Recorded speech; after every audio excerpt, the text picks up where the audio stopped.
This is Philip Roberts, and this is my critique on the game 80 Days.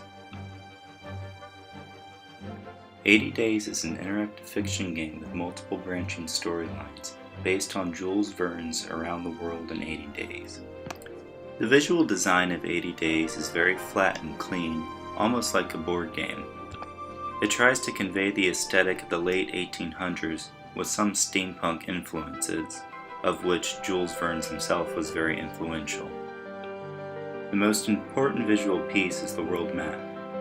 The red lines represent paths you can use to travel on your journey across the globe.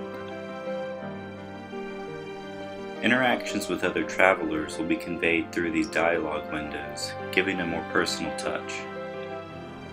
Larger pieces of exposition are conveyed simply through white text on a black background, with highlighted text to let you know different options. These are often overlaid over various visuals in the background. As you travel throughout the world, these visuals will change, and each area has distinct influences and designs, giving you a real sense of exploration. Similar to the visual design, the audio design aims to convey the late 1800s. The background orchestra for the most part stays in the background, although it can be a little repetitive over multiple playthroughs. There are various contextual sound effects as you go throughout your journey, although they don't take away from the main focus, which of course is the reading. 80 Days interactions for the most part are fairly straightforward. You're able to pick different branching storylines, and these affect the paths that you can take throughout your journey. You have to correctly choose different paths in order to travel around the world as quickly as possible. You can also buy items in a market that you can later sell or use throughout your journey. The drawback of these interaction styles, of course, is that you might find yourself making certain decisions that no longer facilitate the path that you're going on. You may get stuck after choosing a few specific options with no way out. This ultimately means the best way to play the game is through trial and error. This can be frustrating, although the game alleviates it somewhat by having an extensive amount of material to read. To fully experience the game requires multiple playthroughs, which I found myself doing. One of the most curious design decisions was the lack of a pause button except in certain circumstances, although I guess this was meant to convey the feeling of rushing around the world, although that would make difficult a lot of times trying to navigate through the various menus, of which there are several, in order to make an optimal decision. You don't really have the time to rest and think, and oftentimes just have to make one and go ahead. As a piece of interactive fiction, the narrative design is extremely strong.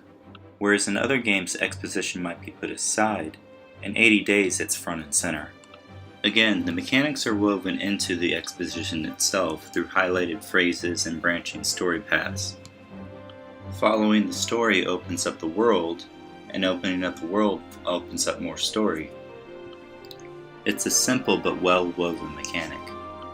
I did find the writing very, very well written, and there were various moments of humor, action, and even romance interspersed throughout the story. This helped add life and emotion to the story and the gameplay experience. Probably what I felt the most though was the stress of constantly racing against the clock, trying to achieve your goal of getting around the world in less than 80 days. I found the game engaging for a couple of playthroughs. Ultimately though, what stopped me was just the sheer amount of different options that you have to go through to experience the entire game. In certain lengthy points of long exposition, it's not really worth going again and again and again over these parts if you've already seen that. When comparing 80 Days to her secondary criticisms, I think it's best to talk about the magic circle. 80 Days has its own world very similar, but not quite entirely like our own. It bends and shapes the rules a little bit of what we would expect. 80 Days is not only a world filled with steam engines and trains and boats, but also airships and automaton. There could be some difficulty for the player if they're not familiar with the book or the works of Verne, or the general aesthetic that this game presents. It may even be fair to criticize this as more of a novel in places than necessarily a game. 80 Days introduces meaningful play by presenting various branching storylines that you can play through again and again to find all the different iterations. Most of the complexities introduced very on in the first tutorial, which has you traveling from London to France. There are some minor mechanics and twists that are added later on, although they are just that minor, such as trying to gain the favor of fog, or gaining various attributes. This can be somewhat difficult as the player just has a bunch of mechanics dumped on them very early on, and they have to quickly parse through all of that.